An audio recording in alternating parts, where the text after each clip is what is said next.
Bon dia des del confinament de l'Escola Empordà.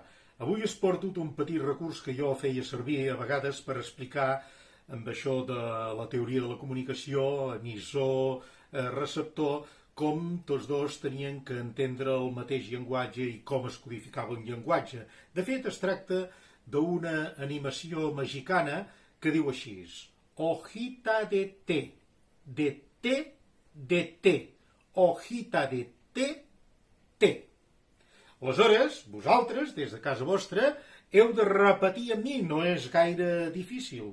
Hojita de té, de té, de té, hojita de té, té. Tu t'has equivocat.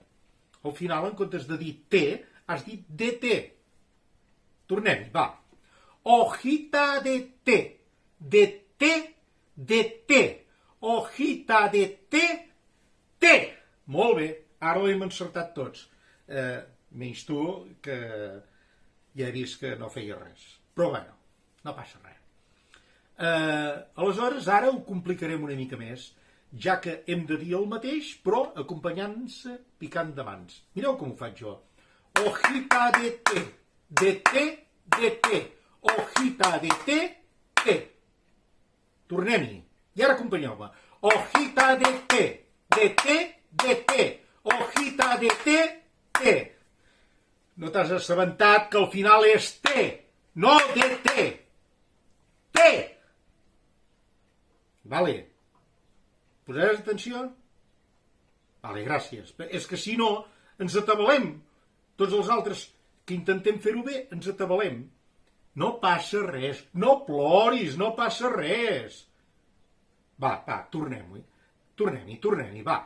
Hojita de té, de té, de té, hojita de té, té. Molt bé, ara ho has fet perfecte, tornem-hi.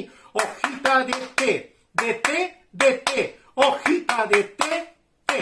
Molt bé, i ara ho dificultarem encara més, perquè no direm res de paraula i només farem servir les mans. Provem-ho?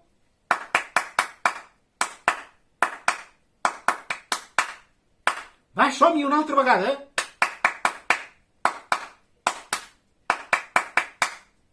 Va, que no s'ha equivocat ningú. Tornem-hi.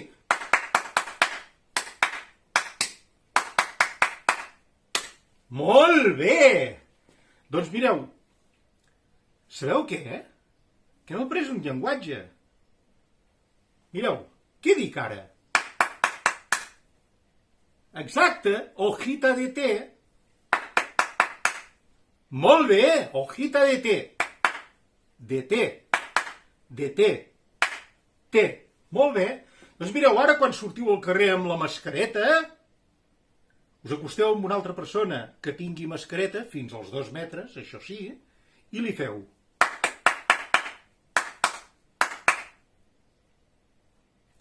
I si li pregunteu què li heu dit, i ell us contesta hojita de té, de té, de té, té, sabeu què vol dir?